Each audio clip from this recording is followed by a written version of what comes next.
They thought banishing humanity was the end of the story.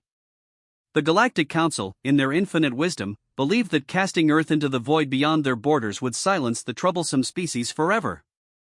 No more human ambassadors questioning their ancient laws. No more human scientists pushing dangerous boundaries. No more human warriors refusing to bow to superior civilizations. What they didn't realize was that humanity's greatest strength had never been their technology, their diplomacy, or even their stubborn defiance. It was their ability to thrive in the darkness, to build empires from nothing, and to return from exile not as beggars seeking forgiveness, but as conquerors writing new rules. The Council thought they were ending humanity's chapter in galactic history. Instead, they had just given Earth exactly what it needed: freedom from their rules, time to grow in the shadows, and a very good reason to come back. 200 years later, when human ships appeared at the edge of Council space, they didn't come seeking readmission. They came to deliver an ultimatum that would reshape the galaxy forever. Because when you banish humanity, you don't get rid of the problem, you just give them time to become the solution. The story of how Earth's exile became the galaxy's reckoning begins here. The Great Chamber of the Galactic Council had witnessed many momentous decisions across millennia, but none quite like this. Ambassador Sarah Chen stood alone in the center of the vast circular arena, surrounded by the towering representatives of 247 species. Above her, holographic displays showed the voting results in stark, unforgiving numbers: 241 in favor, 6 abstentions, 0 against. Earth's fate had been sealed.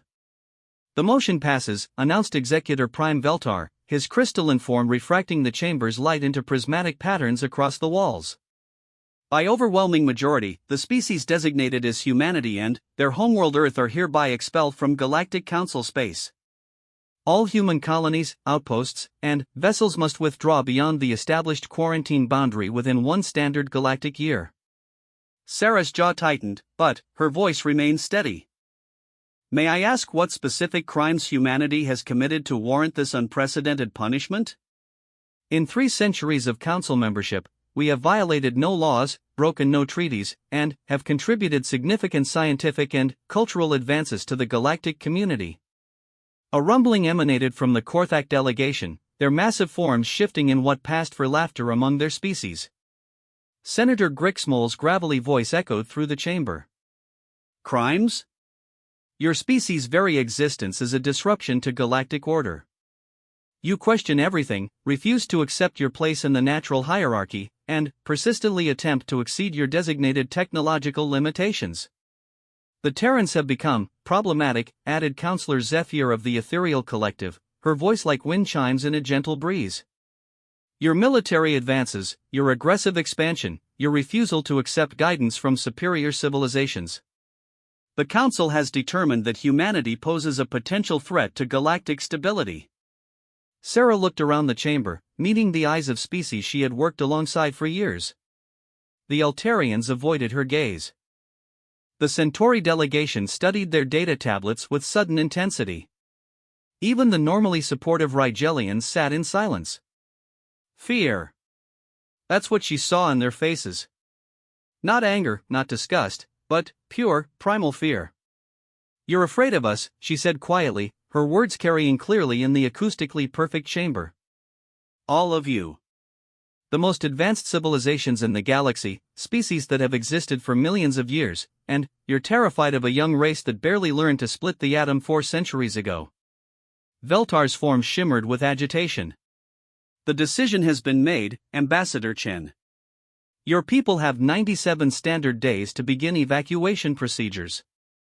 Any human presence remaining in Council space after the deadline will be treated as an act of war." Sarah straightened, drawing herself to her full height. In this chamber of towering aliens, she seemed impossibly small, yet somehow her presence filled the space. "Very well. Humanity accepts your judgment. We will gather our people, our ships, and our knowledge, and we will leave your space. But understand this: when you cast out humanity, you're not sending away grateful subjects who will meekly accept exile. You're releasing a species that has never known how to surrender." She paused, looking up at the assembled representatives. "My ancestors once had a saying: don't mistake kindness for weakness. Humanity joined the Galactic Council because we believed in cooperation, in shared knowledge, in building something greater together. We followed your rules, accepted your limitations on our technology, agreed to your territorial restrictions. We did this not because we had to, but because we chose to be good neighbors. Now you've made that choice for us. You've decided that humanity cannot coexist with your vision of galactic civilization. That's your right as the majority. But, remember this moment, all of you. Remember that you had the chance to have humanity as partners, and you chose to make us something else entirely. Executor Prime Veltar's crystalline voice carried a note of dismissal. Your emotional theatrics change nothing, Ambassador. The quarantine boundary is absolute. Cross it again, and the combined fleets of the Council will respond with overwhelming force.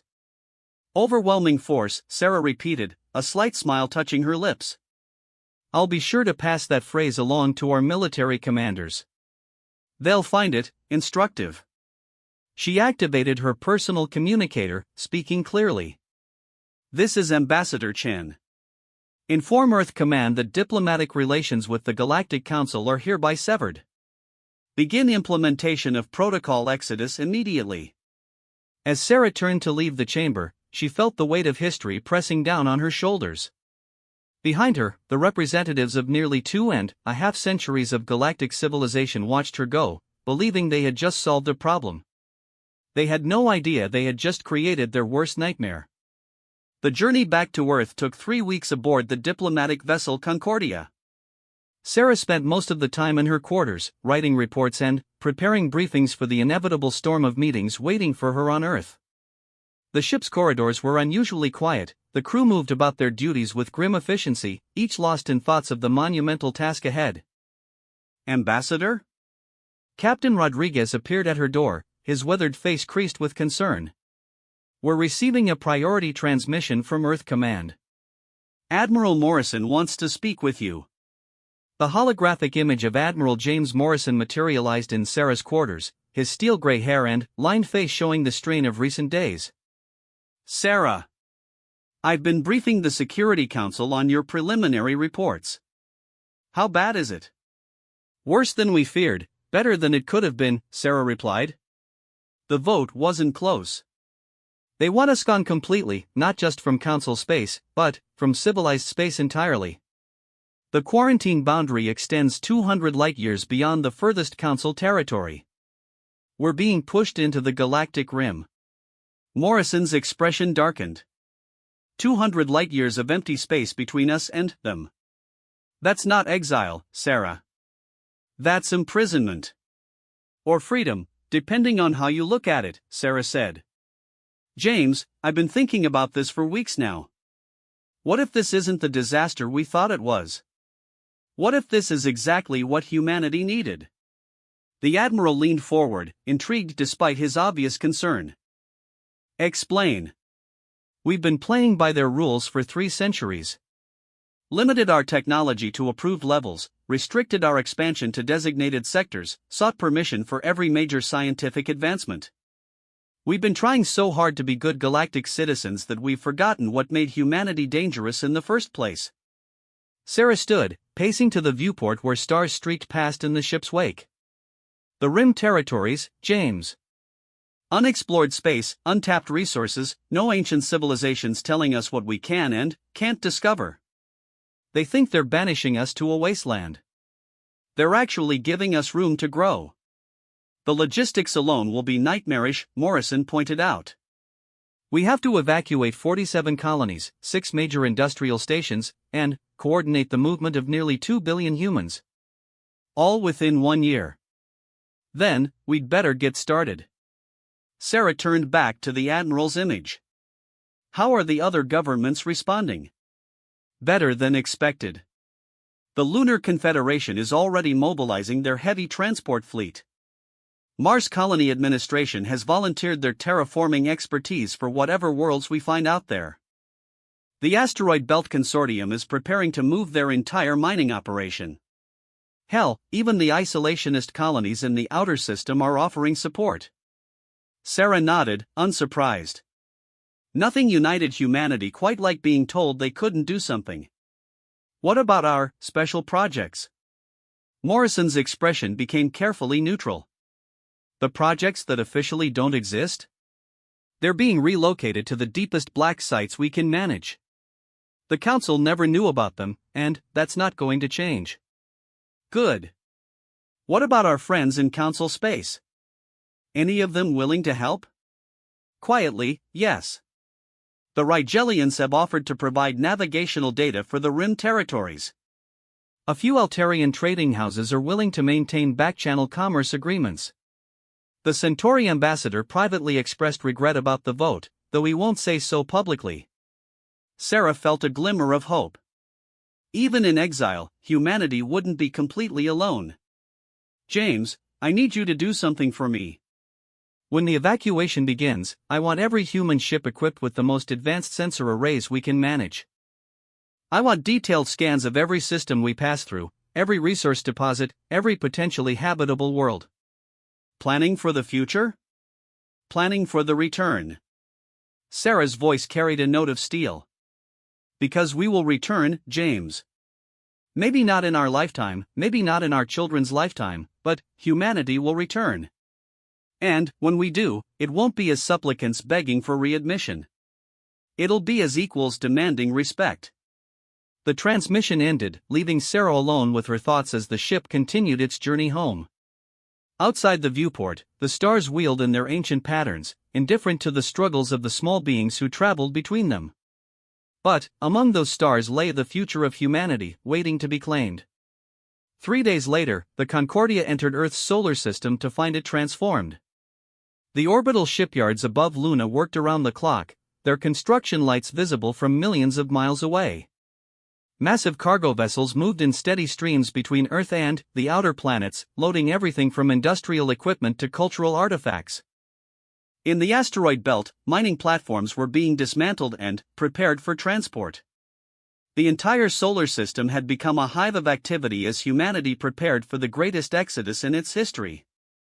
As her shuttle descended through Earth's atmosphere toward Geneva spaceport, Sarah looked down at the blue and green world that had birthed her species. In less than a year, this would be enemy territory, forbidden to human ships. The thought should have filled her with sadness, but, instead she felt a strange sense of liberation. The Galactic Council had made their choice. They had decided that humanity could not be controlled, could not be contained within their carefully ordered civilization. They were right, of course. Humanity had never been particularly good at accepting limitations. Now, freed from those limitations, cast out into the unknown reaches of space, humanity would discover what it could truly become. The Council thought they were ending a threat. Instead, they had just given birth to their successor.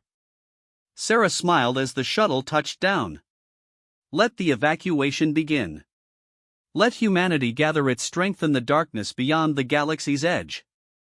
And, let the Council enjoy their ordered, predictable civilization while they still could. The age of human compliance was over. The age of human ascendancy was about to begin. 150 years had passed since the Great Exodus, and the Rim territories hummed with activity that would have been unimaginable to the Galactic Council. What they had dismissed as barren wasteland had become humanity's greatest laboratory, a playground for a species finally free to explore the full extent of their capabilities. Dr. Elena Vasquez stood on the observation deck of Research Station Prometheus, watching the construction of humanity's latest marvel. The structure taking shape in the void before her defied everything the Council claimed to know about physics. Massive rings of exotic matter rotated around a central hub that pulsed with energies that shouldn't exist according to galactic science. The Nexus Gate, humanity's first successful attempt at creating stable wormhole technology, would soon connect the far-flung human colonies across thousands of light-years in an instant. The calibration tests are complete, reported her assistant, Dr.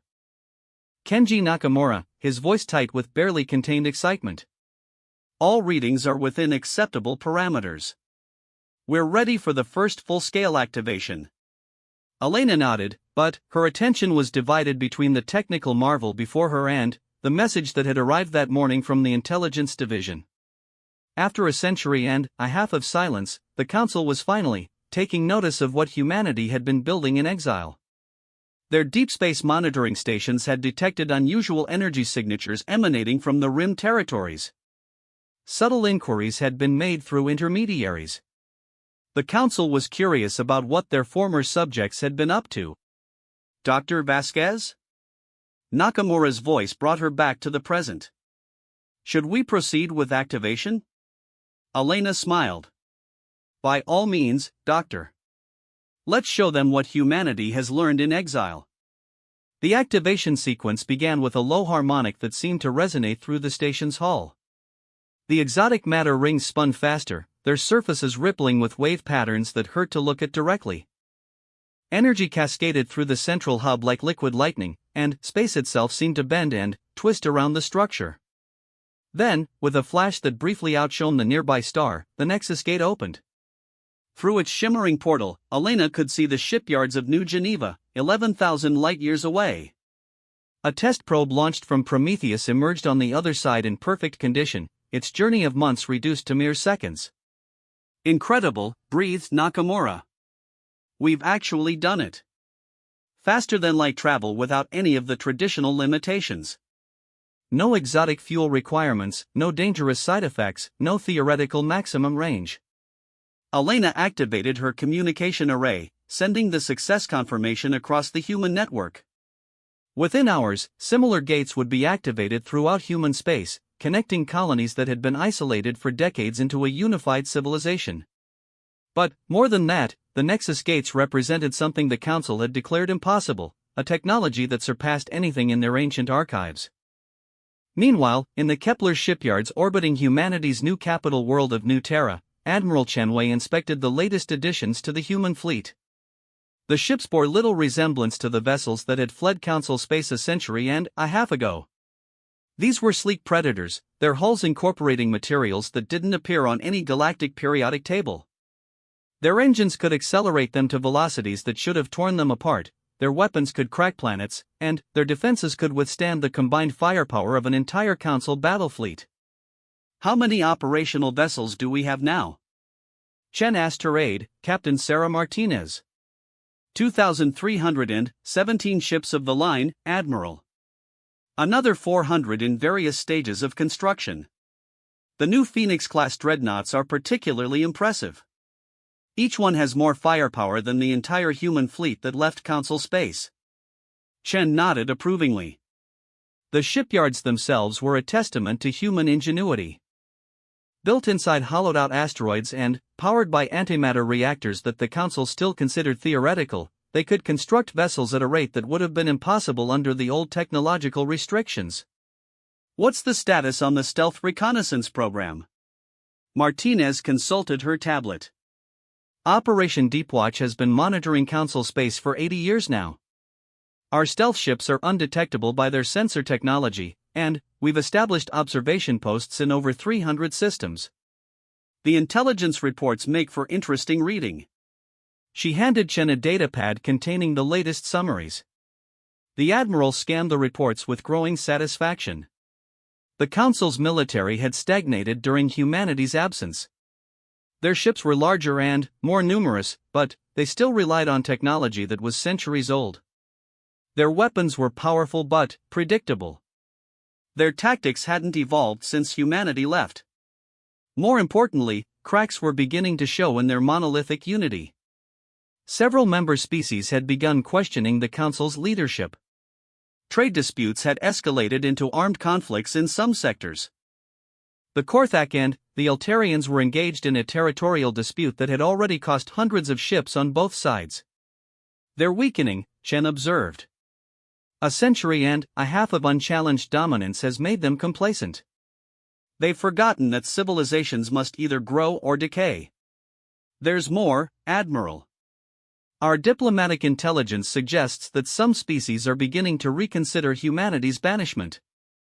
The Rigelians have been particularly vocal about the need for fresh perspectives in Council deliberations. They're not explicitly calling for humanity's return, but the implication is clear. Chen closed the datapad and looked out at the bustling shipyard. Human vessels of every size and configuration move through the construction matrix like schools of mechanical fish. Cargo haulers, science ships, exploration vessels, and military craft all worked together in perfect harmony. This was what humanity had built in exile, not just ships and stations, but an entire civilization dedicated to growth, discovery, and the relentless push beyond known boundaries. Captain Martinez, I want you to prepare a full strategic assessment for Earth Command. It's time to start thinking about our return to Council space. On the far edge of human territory, in a system the Council's maps marked as empty space, Dr. Marcus Thompson made a discovery that would change everything. The research vessel Archimedes had been investigating unusual gravitational anomalies when their deep space sensors detected something that shouldn't exist, a derelict alien structure of staggering proportions. The artifact dwarfed anything in Council space, a crystalline lattice stretching across an entire star system. Its technology was unlike anything in galactic civilization, clearly the work of a species that had transcended physical limitations eons ago. Most importantly, it was still partially functional, its vast memory cores containing knowledge that made Council science look primitive by comparison. "My God," whispered Thompson as the translation algorithms finally cracked the artifact's data structure. "This isn't just a space station. It's an entire civilization's knowledge base. Mathematics, physics, engineering principles that we haven't even theorized yet." His colleague, Dr. Yuki Sato, worked frantically at her console, downloading terabytes of information. "Marcus, look at this. These are the records of the species that built this place. They called themselves the architects. According to their logs, they existed long before the Council formed, before most current galactic civilizations even evolved." Thompson studied the translated records, his excitement growing with each revelation. The architects didn't just explore space, Yuki. They shaped it. Moved stars, created artificial dimensions, built technologies that make our best achievements look like stone tools. What happened to them? They ascended. Evolved beyond physical existence into something the translation matrices can't even describe. But, before they left, they built repositories like this one throughout the galaxy. Knowledge caches meant for younger species who might eventually be ready to inherit their legacy. Sato looked up from her work, understanding dawning in her eyes. "Marcus, if this is what they left behind in one system, how many other caches might be out here? How much knowledge are we talking about?" Thompson smiled, the expression carrying hints of the ambition that had driven humanity to the stars. "Enough to remake the galaxy, Yuki. Enough to show the Council what a truly advanced civilization looks like." The information flowed back to human space through the Nexus Gate network, reaching every major research facility within hours. Teams of humanity's best scientists and engineers began the monumental task of understanding technologies that operated on principles the galactic community had never imagined. Weapons that could manipulate reality itself. Defensive systems that existed in multiple dimensions simultaneously. Manufacturing techniques that could create matter from pure energy. But, perhaps most importantly, the architect records contained detailed maps of the galaxy, including the locations of hundreds of other knowledge caches hidden throughout Council space. The aliens had scattered their legacy far and wide, ensuring that eventually, some species would find the keys to true galactic dominance. As news of the discovery spread through human space, a subtle shift began in humanity's long-term planning. The Council had banished them for being too dangerous, too unpredictable, too ambitious. They had been afraid of what humanity might become if left unchecked. They had been right to be afraid. In the depths of space, human construction crews began working on projects that defied comprehension. Cities that existed partially outside normal spacetime. Weapons platforms that could appear anywhere in the galaxy instantly. Research facilities that conducted experiments in dimensions the Council didn't even know existed. The exile was ending, not because humanity was returning to beg forgiveness, but because they had finally grown beyond the need for permission from anyone. The galaxy had been ruled for millennia by species who thought in terms of maintaining order, preserving stability, and respecting ancient boundaries. Humanity thought in terms of what was possible. Admiral Chen stood once again on the bridge of humanity's newest flagship, the UES Defiance, a vessel that incorporated more architect technology than the rest of the human fleet combined. Around her, holographic displays showed the positions of over 5,000 human ships, all ready to begin the next phase of human expansion. Admiral, reported her tactical officer, all fleets report ready status. The Nexus gates are fully operational, and our deep reconnaissance assets confirm that Council Space is unaware of our capabilities. Chen nodded, looking out at the stars that had witnessed humanity's greatest transformation. Somewhere beyond those points of light lay the civilizations that had cast them out, believing they had solved the human problem once and for all. "Signal all commanders," she said quietly. "Operation Homecoming begins in 72 hours. It's time to remind the galaxy what happens when you give humanity room to grow." The first sign that something had changed came to the Galactic Council's attention as a routine sensor anomaly on the edge of Altarian space. A patrol ship investigating unusual energy readings found something that shouldn't have existed, a human research station, pristine and, obviously new, sitting precisely 1 light-year beyond the quarantine boundary. Commander Zalkath of the Altarian Border Patrol studied the readings with growing confusion. The station was clearly human in design, but incorporated technologies that registered as completely unknown to galactic science. Its energy signature was unlike anything in Council databases, and, more disturbing still, it appeared to be scanning their patrol ship with sensors that penetrated their military-grade shielding as if it weren't there. "Open a communication channel," Zalkath ordered, his forearmed form tense with apprehension. "This is Commander Zalkath of the Altarian Border Patrol to unknown human vessel. You are in violation of Galactic Council quarantine protocols. Explain your presence immediately." The response came in perfect Altarian, spoken with an accent that suggested intimate familiarity with their language. "Commander Zalkath, this is Director Sarah Chun of the Terran Diplomatic Corps. We are operating entirely within legal parameters, as this station sits beyond the quarantine boundary established by your own council. We are not in violation of any agreements." Zalkath's ship sense tingled with alarm. That name was familiar. Chun. The same family name as the human ambassador who had received their exile sentence 2 centuries ago. "Director Chen, by what authority do you claim diplomatic status?" "The Terran Diplomatic Corps was dissolved when your species was expelled from Council space." "On the contrary, Commander. The Terran Diplomatic Corps was never dissolved. We've simply been operating from a new location. I represent the Terran Commonwealth, which has maintained continuous government throughout our exile. We've returned to discuss new terms for human council relations." Before Zalkath could respond, his sensors registered multiple spatial distortions throughout the system. Dozens of ships began materializing as if stepping out of invisible folds in space itself. Human vessels, but, like nothing in the Council's historical records.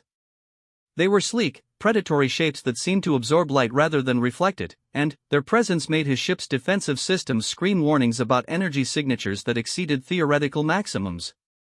"By the eternal void," whispered his sensor operator. "Commander, those ships, they're not using any known form of faster-than-light travel.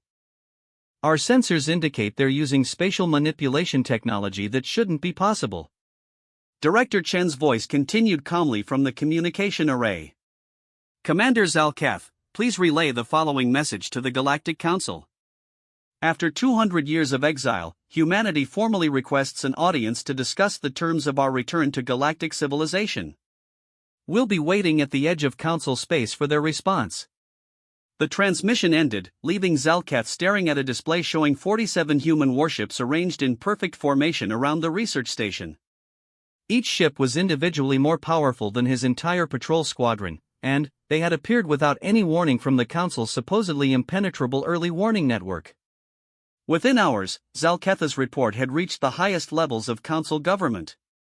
Emergency sessions were called, ancient protocols were dusted off, and, for the first time in centuries, the Council found itself facing a situation they had no precedent for handling.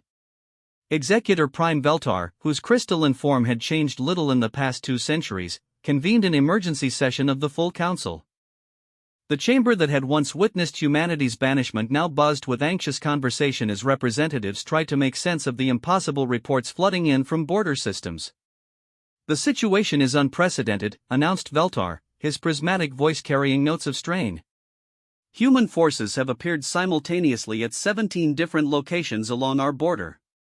They make no hostile moves, but their mere presence represents a clear violation of the quarantine protocols. Senator Grixmole of the Korthak delegation, now ancient even by his species standards, slammed a massive fist against his speaking podium. Violation? This is an invasion. I say we respond with overwhelming force, just as we promised 2 centuries ago. With respect, Senator, interrupted Councillor Yethera of the Regelian Assembly, the humans have technically committed no crime. Their vessels remain outside Council space, precisely at the boundary markers we established. They've made no aggressive moves and have requested formal diplomatic contact through proper channels. Proper channels? Grixmole's voice rose to a roar. They were banished. Expelled. They have no right to diplomatic contact. Veltar raised one crystalline appendage for silence. The legal situation is complex. Our xenoarchaeologists have confirmed that the Terran Commonwealth never formally dissolved their government. From a purely technical standpoint, they retain the legal right to request diplomatic audience. The chamber erupted in confused arguments as representatives tried to understand how a species they had banished 2 centuries ago could simply return and demand negotiations. The situation became more complex as additional reports arrived every hour. Human ships appearing in systems throughout Council space, all remaining just outside territorial boundaries, all broadcasting the same polite request for diplomatic contact. More disturbing were the technical reports. Council scientists had analyzed the sensor readings from border encounters, and their conclusions defied everything they thought they knew about galactic technology. Human ships showed evidence of faster-than-light communication systems, matter manipulation technology, and energy weapons that operated on principles that didn't exist in Council science. How is this possible? Demanded Councillor Zephyr of the Ethereal Collective. When they left our space, human technology was centuries behind our own. How could they develop such capabilities in mere decades? The answer came from an unexpected source. Deep in the Council archives, xenoarchaeologist Dr. Pelthak of the Centauri had been researching historical precedents for the current situation when he stumbled across records that had been sealed for millennia. His findings sent shockwaves through the Council's scientific community. Honorable representatives, Dr. Pelthak announced to an emergency science committee, I believe I've discovered how humanity achieved such rapid technological advancement. They found the architect caches. The committee chamber fell silent. The architects were legend, a theoretical precursor civilization that some xenoarchaeologists believed had existed before any current galactic species. Most Council scientists dismissed them as myth, the galactic equivalent of ghost stories. The architects are theoretical at best, protested Dr. Vox Halen of the Altarian Science Directorate. There's no concrete evidence they ever existed. There is now, Pelthak replied grimly, activating a holographic display. Cross-referencing human ship signatures with deep space anomalies we've detected over the past century, I've identified at least 12 locations where human vessels have conducted extended operations near gravitational distortions that match theoretical architect facility signatures. The implications were staggering. If humanity had discovered architect technology, it would explain everything: their impossible rate of advancement, their new capabilities, their confidence in approaching Council space after centuries of exile. Meanwhile, at the edge of Council space, Director Sarachin stood on the bridge of the diplomatic vessel Terra Nova, watching as more human ships arrived through the Nexus Gate network. Her fleet now numbered in the thousands, a display of power designed to ensure the Council understood that humanity was no longer the weak species they had banished. Director, reported her aide, Captain James Martinez, were receiving communication from the Council. They've agreed to formal diplomatic contact. They want to meet at the neutral space station Concordia Prime. Sarah smiled. Concordia Prime. The same station where her ancestor had first warned the Council about underestimating humanity. There was a certain poetic justice in returning there to dictate terms rather than receive them. Very well, Captain. Inform the Council that I'll arrive for negotiations in 72 hours. Also inform them that this meeting will determine the future relationship between humanity and the rest of galactic civilization. They should choose their representatives carefully. The meeting at Concordia Prime was unlike anything in galactic diplomatic history. When Sarah Chen's shuttle docked at the station, she was accompanied by a small delegation of humans whose very presence set Council security systems screaming warnings. Her bodyguards carried weapons that sensor analysis couldn't identify, their equipment included personal shields that operated on unknown principles, and their casual confidence made it clear that they considered themselves completely safe despite being surrounded by the combined military might of 200 species. The negotiation chamber itself had been reconfigured for the historic meeting. On one side sat the representatives of galactic civilization, Executor Prime Veltar, Senator Grixmol, Councillor Yethera, and dozens of other dignitaries representing the ancient powers that had ruled the galaxy for millennia. On the other side sat Sarah Chen and her small human delegation, looking impossibly small against the vast array of alien authority. Director Chen, began Veltar, his crystalline voice carrying formal diplomatic protocols, the Galactic Council recognizes your request for audience. However, we must address the matter of your species' violations of the established quarantine boundary. Sarah leaned back in her chair, studying the assembled representatives with eyes that held depths of knowledge they couldn't fathom. Executor Prime, I think there's been a fundamental misunderstanding about the purpose of this meeting. We're not here to request readmission to your council. We're here to inform you of the new realities of galactic politics. The chamber stirred uneasily as her words sank in. This wasn't the plea for forgiveness they had expected. This was something else entirely. You see, Sarah continued, activating a holographic display that showed the current disposition of human forces throughout the galaxy. Humanity has spent the past 2 centuries doing exactly what you hoped we would do. We've grown. We've learned. We've evolved. The question now is whether the rest of galactic civilization is ready to evolve with us. The display showed thousands of human ships positioned throughout Council space, all sitting precisely at territorial boundaries, all broadcasting the same message: humanity had returned, and they were no longer asking for permission. What are your terms? Asked Councillor Yethera quietly, recognizing the reality of the situation before her colleagues. Sarah smiled, and, in that expression, the assembled representatives saw something that chilled them to their various cores. Not cruelty or malice, but the absolute confidence of a species that had discovered its true potential and was no longer willing to hide it. Our terms are simple, Sarah said. The galaxy is changing whether you accept it or not. Humanity will resume its place in galactic civilization, but not as junior members following your ancient rules. We'll be partners in building something new, something that benefits everyone, or we'll build it ourselves and leave you to manage your declining empire alone. She gestured to the display, which now showed projections of galactic development over the next century. You can be part of humanity's future, or you can be artifacts of the past. The choice is yours, but the age of human compliance with your limitations ended the day you cast us out. Executor Prime Veltar's crystalline form dimmed as he processed the implications. And if we refuse your partnership? Sarah's smile never wavered. Then, in 50 years, when your civilizations are struggling with resource depletion, technological stagnation, and social unrest, you'll watch human ships passing through your space carrying aid to species that chose to join us in reaching for something better. You'll be welcome to reconsider your position at any time. The negotiation lasted 3 days. In the end, the Council faced a choice that their ancestors would have found unthinkable: accept humanity as equal partners in galactic governance, or watch as their former subjects surpassed them entirely and made the Council irrelevant. The vote was closer than humanity's original banishment had been: 127 in favor of the new partnership, 98 opposed, 22 abstentions. But it was enough. As Sarah Chen left Concordia Prime, she looked back at the station where her great-great-grandmother had once stood alone against the combined might of galactic civilization.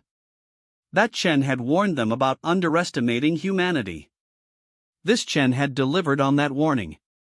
Humanity had kept its promise.